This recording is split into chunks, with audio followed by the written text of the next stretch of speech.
ท่าใดอันนี้ยังบ่ได้ฮู้จำได้นี่หยอกบ่หยอกกันซื่อจริงเวียก็ยังบ่ทันได้บอกเพิ่นได้หาเนาะ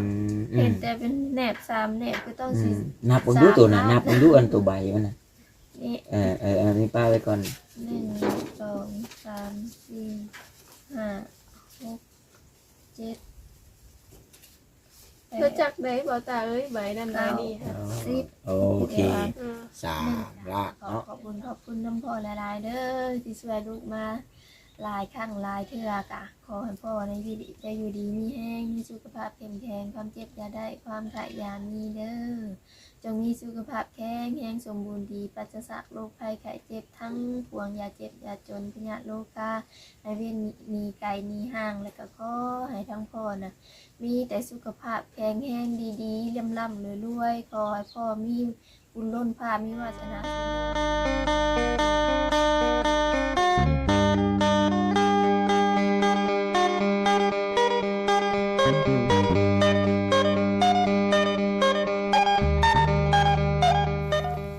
สบายดีน้องแววตาเนาะ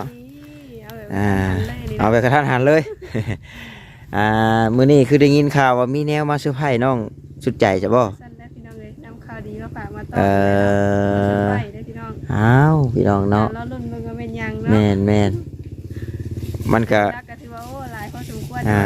อย่าบอกได้หักใหม่อีกจะว่าเนี่ยอยู่นักกินนักเชื่อพอได้ลอยได้แจมเนาะแล้วพอเพิ่นก็กำลังมาเนาะจะได้เมื่อป้าได้พอเอ้ยได้เมื่อป้าได้จังหน่อยนี่ป้าใส่พี่น้องเดี๋ยวให้น้องแววตาเพิ่นขึ้นไปหาทางน้องสุดใจก่อนเนาะเดี๋ยวสิตามขึ้นไปจวดชุมเพิ่นอยู่พี่น้องเอ้า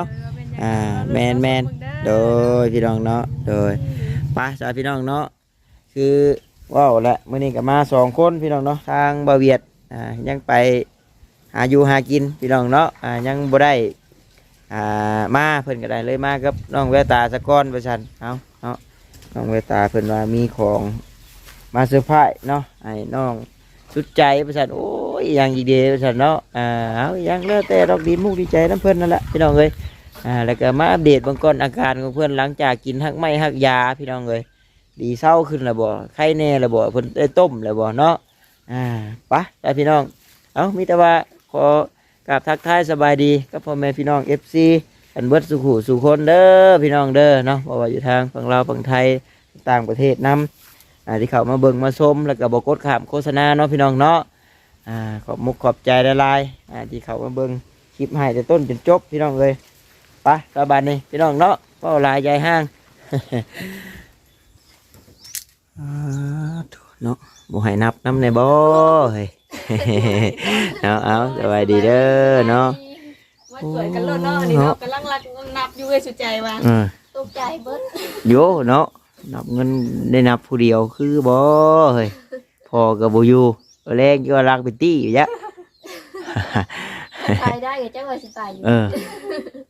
เนาะโอ้ยเราเศร้าเบิ่งนี่แม่พี่น้องเนาะลองไปอันเขาลำโพงคือลองหน่อยบางทีไปได้ดีกับบ่หายดอกพี่น้องเนาะไปซะมวนน้ำมูนั่นจักบะไปว่าสุดใจไปเนาะก็คือว่าแล้วพี่น้องเลย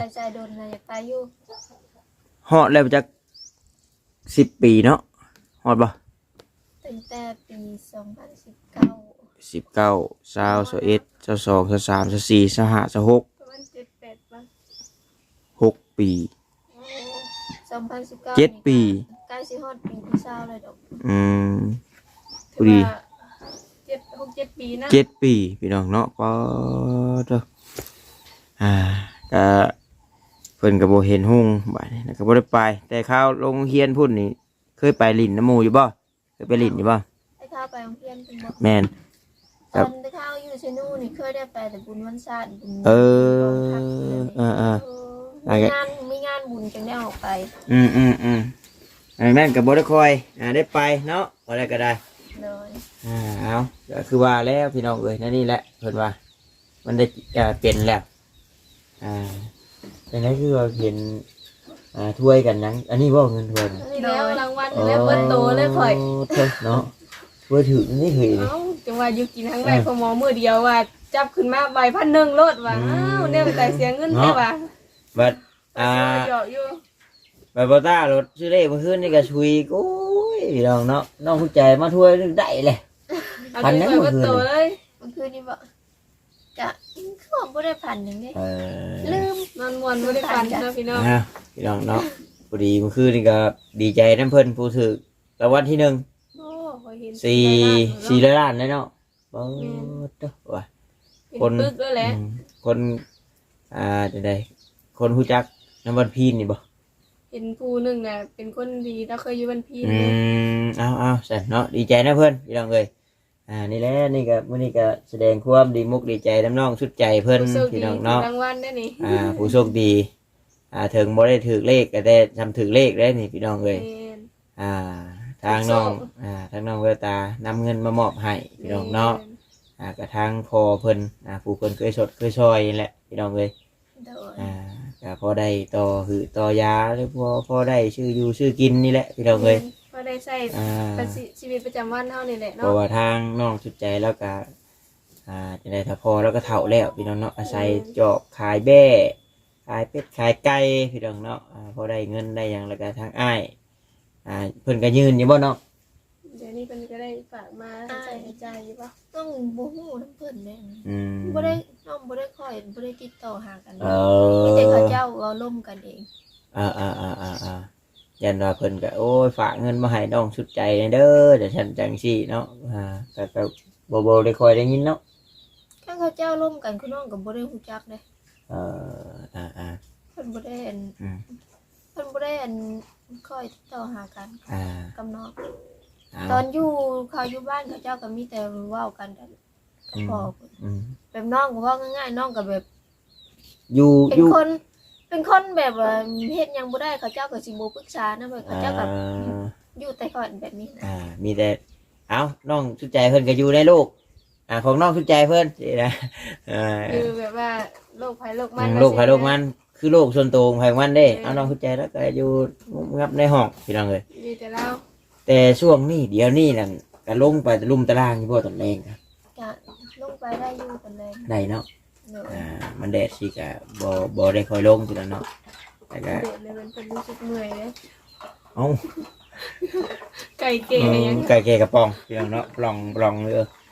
ทางถ้าพอแล้วก็ไปเวียกเนาะพี่น้องมื้อนี้ก็นั่นนี่แหละอยู่ให้อยู่หน้าพี่น้องเอ้ยหนังยังไข่แน่อยู่น้องเพิ่นแนมเห็นในแดดเดี๋ยวนี้แต่บ่ตามมาเห็นแต่พี่โอ้แบบกระบาบเลยพี่น้องเนาะแบบอยู่หน้าอยู่ป่าอยู่ดอนนี่นะแบบโอ้บ่มีผู้อยู่นํเนาะบ่เห็นแจ้งเห็นหงแต่ว่าเดี๋ยวนี้น้องเพิ่นก็แนมแต่อย่างของน้ำนี่เห็นแต่มัวเนาะ มัวยังให้แน่อยู่พี่น้องเอ้ยแต่ว่าบัดนี้น้องเพิ่นพอแนมเห็นในแล้วพอแล้วก็เนาะวางใจน้ำแน่พี่น้องเอ้ยขี่แล้วก็บ่มีเวลาหาเงินหาค่ำคือแล้วว่าแล้วบัดอีกอย่างแล้วก็เฒ่าแหละแต่บ่อาศัย เป็นงานกับบ่ได้เนาะ แต่บ่อาศัยเลี้ยงแบ่มือบ่งับตามขยืมแล้วแหละแบ่แล้วก็จักจังไรจังหน่อยทำใดมาแต่เก่าเห็นแล้วขังใส่คุ้งไว้เดี๋ยวนี้จักแล้วไปผูกไว้ใช่เดี๋ยวนี้ได้ยินแต่เสียง พวกยายว่าตาป้า หูยบ่น้องใจแบ่จักโต บ่ฮู้ บ่ฮู้ครับ เนาะ เนาะ ทำกับพ่อก็พอได้ขายเป็ดขายไก่ขายแบ่ที่แหละเนาะเพื่อได้ต่อหือต่อยาหรือว่าใส่ใจ น้องจุดใจเพิ่นก็ใช้เงินเดือนหนึ่งเบิดเท่าใดในการต่อยา ต่อยาพ่อเราไปต่อนี่ดอด100,000ปลายนี่แหละ อ๋อหลอดหนึ่งตัวแสนปลาย แม่ ประมาณเดือนหนึงสิตกคือ2หลอด โดย โอ้ 200 สองประมาณเดือนละ2-3 แสนเนาะเฉพาะยา ต่อยา แสนปลายเด้เขาก็บ่ฮู้ว่าปลายเท่าใด บัดเค็มเรียบแบบนี้ละ เข็มก็10อัน ได้ ได้ ข้าวๆไว้เพื่อนะประมาณ500,000ไป อ่า เพื่อนั้นเพื่อนี้เนาะ เพื่อแล้วก็แนวกวดเลือดอีกได้เนาะอ๋อแล้วก็น้ำแข็งบัดน้ำแข็งนี่คู่มือไว้เนาะ โดย น้ำแข็งกับคู่มือบัดนี้เนาะบัดเงินบัดบ่ได้เข้าคู่มือบัดนี้เงินออกคู่มือนับประชายังเพิ่นเนาะเพิ่นอยู่ให้อยู่หน้าเนาะอุจใจให้ครับบ่ได้เฮ็ดแต่เฮาผู้หันผู้มั่งอยู่ผู้ไปหาอยู่เยอะยังหมุนน้ำสิบ่ทันพี่น้องเอ้ยเนาะเข้าใจเพิ่นอยู่พี่น้องบัดนี้ก็คือเว้าและน้องเพิ่นก็มันมาซำนี้แหละสินะพี่น้องเนาะถ้าว่าสิให้ดีให้เศร้าแบบปึ้มปั๊บแบบไวโลดมันก็ เป็นไปอยากได้ยากเนาะ โดย มีแต่ ค่อยไปนะ มีแต่อาการกับทุเราเนาะหรือว่ารู้สึกดีขึ้นเป็นได้ฉานทางถ้าพอเพิ่นผ่านต่างแห่งแล้วบ่ โดย ต้มเลยได้บ่ตาเอ้ย ต้มเลยบ่ ต้มเลยกิน โอ้ ก่อน ใส่ เล กระ ย ติก ใส่กะทิน้ำมัน ส่วนนี้กระดองไว้น้ำแม่ครับบ่ ยังไปซื้อเป๊ปซี่อยู่ พอยังไม่ทันซื้อมา อืม เพิ่นกำลังไปซื้อ กับตัวนี้นะมันโมเมนต์ว่าแบบผักไม้ต้มปานใดเนาะเฮาดองยามใดก็ได้แต่ว่าดองป้าไว้ใช้เวลาโดนๆคือวันนี้นะกินแบบให้น้ำตาลเฮาลดในเลือดนะจากที่เพิ่นเว้านั่นกิน แต่ว่าตัวผักไม้หลักๆนั่นก็ช่วยอยู่ช่วยลดเบาหวานลงให้มันลงนี่แหละแม่เพิ่นก็แชทมาถามอยู่พี่น้องเนาะเพิ่นว่าติดตามได้บ่ผักไม้ที่มันเสียไปเขาตาว่าโอ้ยแล้วแหละประชันเพิ่นก็ว่าเพิ่นสิส่งมาให้ใหม่พี่น้องเอ้ย เอาบ่ฮู้สิติดตามจังไดเนาะ บ่อยู่โอ้ยเว้าไปก็บ่มีผู้ใดอยากเชื่อพี่น้องเนาะพูดเอาผู้รักก็รัก โอ้ย ฮัก แม่ ไว้ นบ่วะ อ่า แต่ก็บ่ว่าว่าซั่น สำแนวอยู่แนวกินก็บ่ว่าดอกพี่น้องเอ้ย เพิ่นอาจจะมีเหตุผลของเพิ่นเนาะ เอาลีได้พี่น้องเนาะมันก็เห็นเท่านั้นน่ะลีบ่แม่นว่าบ่ต้าเว้าเอาหรือว่าเว้าใส่ลายป้ายสีเพิ่นได้เพราะว่าจาก มื้อนั้นน่ะเป็นมื้อที่ไปเอาแล้วก็มาเฮือนน้องน้อยเลย แม่ น้องอึงเลยหั่นนะ แล้วก็แก้จังหั่นพี่น้องเนาะ แม่น ต่างเท่าว่ากล้องบักใหญ่ๆที่นะแล้วก็เหี่ยวกับตาบอยู่บัดนี้เอ้า กับตอนซาเวลแก้สกอตมันคล้ายๆคือสกอตนี่ถูกตัดแล้ว อ๋อ แล้วก็มาทมใหม่เนี่ยนะ มาทมมาติดใหม่ ก็คิดว่ายันพอหมอแม่หมอเพิ่นติดแบบสั้นนะ อืม เอากับบ่คิด เพราะว่าพอเพิ่นก็ถ่ายคลิปถ่ายหยังให้เบิ่งอยู่พี่น้องมันก็หลายอย่างอยู่ได้เราโทรมามื้อนั้นเราเปิดกล้องเบิ่งก็มีใบไม้ใบหยางแหน่ก่อนเพิ่นสิส่งเนาะบัดมาเอาใบไม้ก็บ่เห็นเหมือนกันบัดโตเพิ่นผ่านตากแห้งไว้สำเร็จเรียบร้อยแล้วก็บ่มีอีนะมันลดอยู่แล้วว่าเฮียน่าเหลือเชื่อนะ เหลือเชื่อยังบ่อยู่แต่ว่าเนี่ยกินใครเนาะทุเรียนใครถือกินหอมหุยอยู่ ยังโดนใจบ่ได้ติ อยากว่าน้องเข้าใจทุเรียน กินบ่ได้เลย กินบ่ได้ อยาก เลย รู้แต่กินบ่ คือ ได้ เอาเนาะ แต่ มา ก็แต่ทุเรียนนี่ก็ขั้นแบบขั้นอาการแห้งนี่ก็แพ้ โอ้ กินมันเท่าแต่ที่กินนี่ก็ อย่างนอกเลย มแล้ว เพราะว่าอันกระเพาะเลยพี่น้องขนาด ไปทางอากาศอย่างเนาะ ขนาดคนได้ลูกใหม่เพิ่นยังบ่ให้ถือกินมันเพิ่นว่ายันพิกรรม เดี๋ยวโด เนาะ นไผกายไปหั่นทุเรียนบ่ได้เลยผู้ใดอันได้ลูกใหม่ แต่กี้เบลต้าก็เคยแบบว่าป้าจนสิบ่เอาเข้าปากบ่ได้ทุเรียน กินเอาเข้าปากเลยติดใจเลย ติดใจพี่น้องเอ้ยกินนี่แบบโอ้หับบ่ได้เลยกินนี่เว้าแบบวันนี้ก็ทัวโอ้ ก็เอาคือนะมื้อนั้นเห็นกายเพิ่น อันเล็กว่ะ กินต้องดังเขาโอ้อยากได้อยู่ บัดเดี๋ยวนี้รถอะโกยเห็นกาบมันเขาเจ้าทิ่มสิกับบ่ยั แต่ ง ว่า เหลื เดี๋ อ ยว เด้ นี้ยัง อ ไม่แห้งนะบ่ บ่ยังเหลือเนี่ยเพราะว่าจะครูจะงีมไปฉัน ก่อนจะได้กินทุเรียนติดทุเรียนหลีกแมนทางบ่อแสนพี่น้องเนาะเพิ่นซื้อแหละพากันไปเฮ็ดนางเฮ็ดคลิปกินอยู่ในหนองผายบักนั่นแหละพี่น้องเนาะโอ้บ่เอานะบ่อแสนนะเอาหน่อยนึงว่ะเอาหน่อยนึงโอ้ยซีน้ำกันเพิ่นว่ะซีน้ำกันบัดกินแล้ว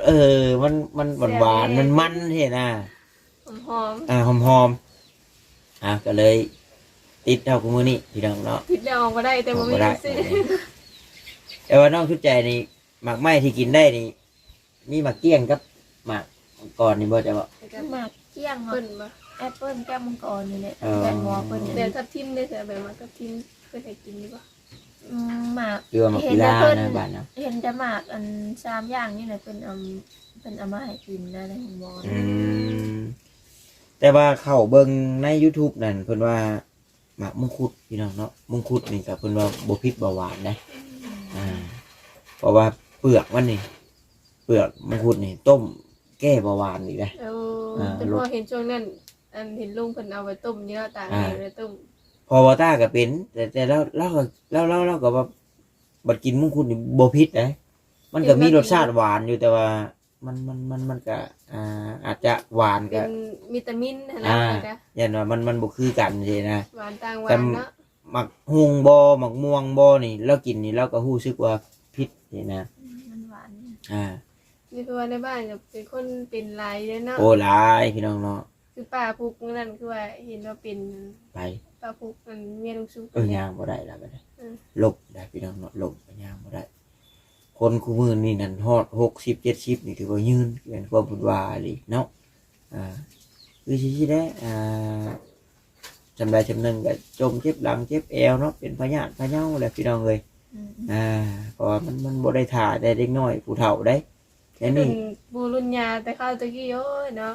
โอ้ว้าวแล้ว เกือบร้อยเพราะเพิ่นเป็นร้อยปลายไปแล้วอายุ ว้าวฮอดปู่ฮอดย่าแล้วก็ทั้งเจ้าก็มีอยู่บ่แม่ตู้พ่อตู้ที่เพิ่นฮอด100 ปี บอก ผู้ย่าบอกเห็น พอตาก็เห็นแต่แม่ตู้เนิร์ดนั่นแหละพี่น้องเนาะแต่ว่าได้ยินแต่ชื่อเล่าบาดนี่แม่ตู้เนิร์ด เมื่อไหร่คิดฮอดแล้วอยู่เนาะไปป้อนนุ่มป้อนขาวแล้วตอนนั้น จะได้อาบน้ำให้เราพุ่นแหละบ่ตาเนาะก็แต่ว่ามื้อเพิ่นเสียชีวิตก็บ่ได้ไป บ่ฮู้เลยนะ บ่ เนาะ ฮู้ได้พี่น้องเนาะก็ เป็นเดี่ยวทั่วบัวดีเนาะ แม่น จังได้เมย์แล้วโทรมาบอก เพราะว่าเราก็จักสิโทรหาไผสินะจักสิโทรหาไผบ่จักเราว่าก็คือเห็นแต่ทางไอ้เตียงบ่ทางไอ้เตียงแล้วก็อยู่ทางเซปูนตอนนั้นเนาะไปลงมาเอาจังใดก็คือว่าแหละมื้อนี้ก็บ่ได้มีหยังดอกทางบ่ตาพี่น้องเอ้ยเนาะก็มีแต่พาน้องแววตาเพิ่นมาหาน้องสุดใจมามอบเงินให้พี่น้องเนาะเก็บรักษาไว้ดีๆนะน้องเด้อ เจ๊ก็เก็บหรือว่าเก็บเองอันนี้ กะพ่อแล้วพ่อมันออกไปเวลาไป ผู้เพิ่นใช้จ่ายเนาะ พ่อเป็น ผู้เพิ่นใช้จ่ายแล้วก็ไปมาสะดวกสบายพี่น้องเอ้ยเท่าใดอันนี้ยังบ่ได้ฮู้จำได้นี่เหยาะบ่เหยาะกันซื่อๆกิน เจ้าเบี้ยก็ยังบ่ทันได้บอกเพิ่นได้หาเนาะ เห็นแต่เป็นแหนบ3แหนบก็ต้องสิ นับเบิ่งดูตัวน่ะนับเบิ่งดูอันตัวใบมันน่ะ นี่ มีป้าไว้ก่อน 1 2 3 4 5 6 7 เพิ่นจักได้บ่ตาเอ้ยใบนั้นใบนี้ค่ะ โอเค3ล้านเนาะ 1 ล้าน อ่า ซุมนี้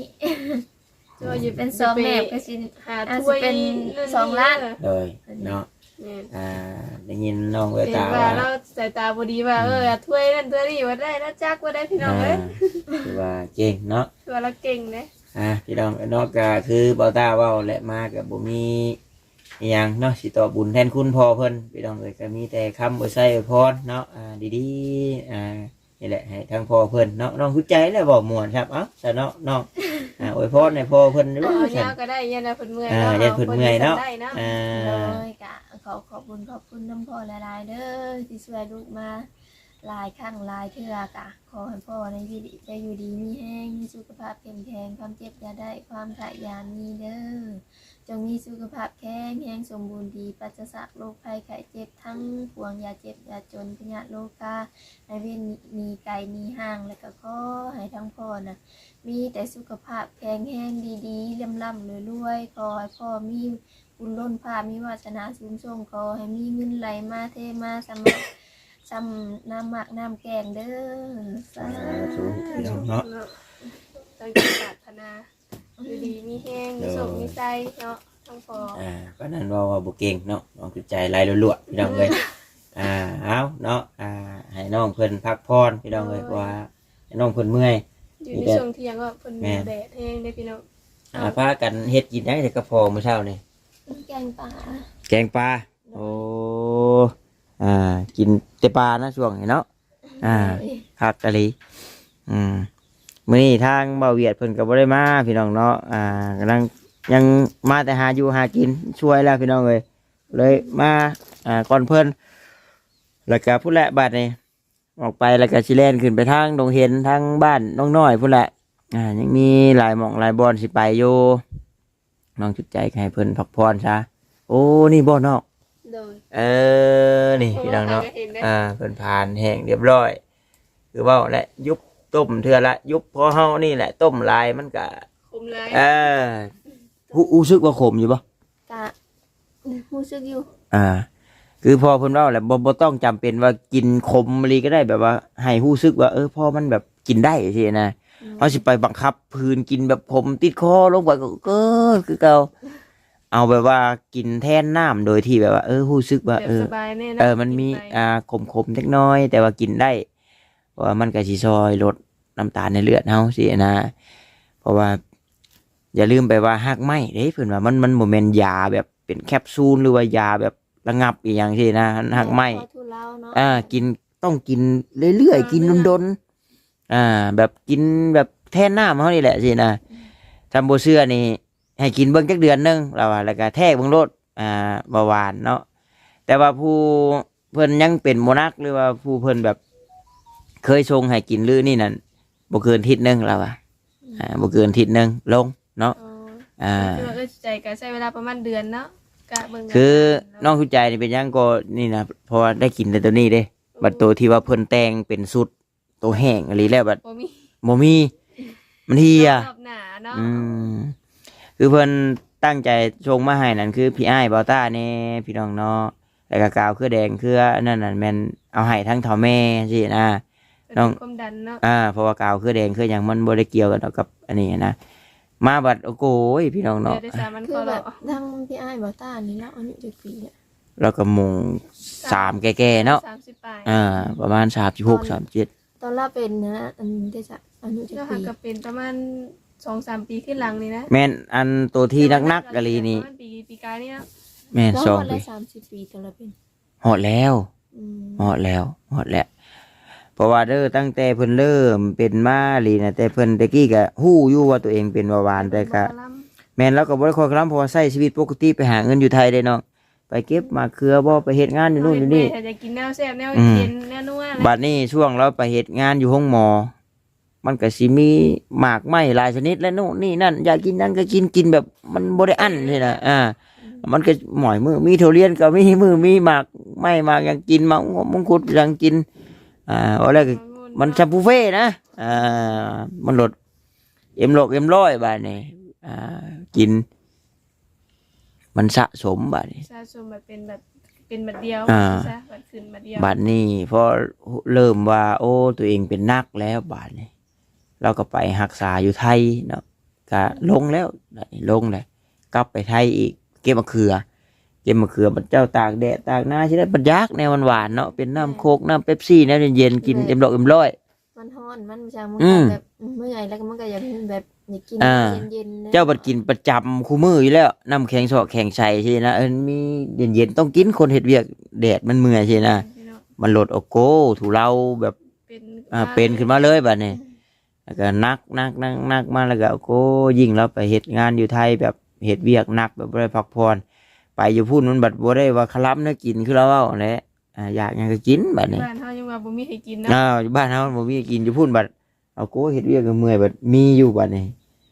คือแบบคือข่อยนี่ก็แบบเรื่องอาหารเรื่องของหวานของเมืองนี่คือบ่ได้สู่กินเลยแต่ว่าแบบเรื่องแบบ เป็น หมอกไม้นี่ก็บ่ได้สู่กินเรื่องหมอกไม้หวาน บัดนี้ ก็คือแบบคือคนคือเป็นแล้วมันก็บ่มีเงินซื้อวันนี้ล่ะบ่ได้ค่อยกินแต่มันเป็น เขาโลกคนรวยได้โลกประวานเพราะว่าหาเงินใช้ตัวใดก็บ่พอได้โลกคนมีเงิน เพิ่นว่าเอาแล้วโลกกรรมพันธุ์บัดนี้มันเข้าไปในเลือดเฮาแล้วมันเข้าไปในเลือดแล้วมันต้องโอ้ใช้เวลาบัดนี้คือไอ้เว้าแล้วสิให้ดีปุ๊ดโลดนี่บ่ดีเพื่อนอ้ายเด้อผู้ที่เป็นเบาหวานเท่าที่ฮู้ๆนี่แม่พ่อพี่อ้ายแล้วก็เอื้อยผู้อ้วนหั่นก็เพิ่นสงสัยซื่อนะก็บ่ฮู้ว่าใดๆเพราะมันเวลาเพิ่นนี่เพิ่นก็ว่าจมอยู่ได้คือเบาหวานนี่มันบ่ได้เกี่ยวกับผู้ตุ้ยผู้จอยผู้น้อยผู้นมมันเป็นได้เบิดแต่ว่านี่แหละเอาระมัดระวังเอาพี่น้องผู้นั้นบ่ได้เป็นไง แล้วก่อนตะกี้ว่ามีแต่ผู้สูงอายุเนาะ โอ้โกยกูมือนี่ดีแท้ว่าโดยเนาะได้แล้วก็ทางบ่ต้าเองก็ทำชิเว้าให้ยืดให้ยาวน้องเพิ่นโอ้ยเมื่อยเข่าแหละมีแต่ว่าเอ้าจังใดก็ให้ดีให้เศร้าเด้อจังใดก็พุ่นแหละโอกาสหน้าโอกาสในมาเยี่ยมมายามใหม่พี่น้องเอ้ยเนาะยังสิได้มาอีกดอกพี่น้องเนาะมาเจาะมาเยี่ยมอีดอกเพราะว่าหักมุมหักไม้ก็ยังสิมาอีกรอบอยู่พี่น้องเอ้ยพอเพิ่นก็ถามข่าวเรื่อยอยู่เพิ่นก็บ่ทิ่มบ่ปะดอกพี่น้องเนาะแต่ว่าทางพอเราก็เฒ่าแล้วเพิ่นก็ได้เพิ่นก็เฒ่าแล้วเพิ่นก็หลายอายุหลายปีแล้วก็โอ้เนาะเฮ็ดเวียกเฮ็ดการเฮ็ดงานก็ไปมาลำบากแน่บ่คือผู้น้อยผู้หนุ่มได้เพิ่นว่า มีแต่นั่นแหละน้องชุดใจสบายดีจ้ะเนาะโดยสบายดีน้องเวลตาโดยไปพักผ่อนวันนี้ป่ะไปให้น้องชุดใจพักผ่อนก่อนแล้วก็ลงมาหลังอัดอันนี้แล้วไปเด้อยันผู้บ่าวรักขึ้นได้หน่อยผู้บ่าวรักขึ้นพอแห้งแล้ว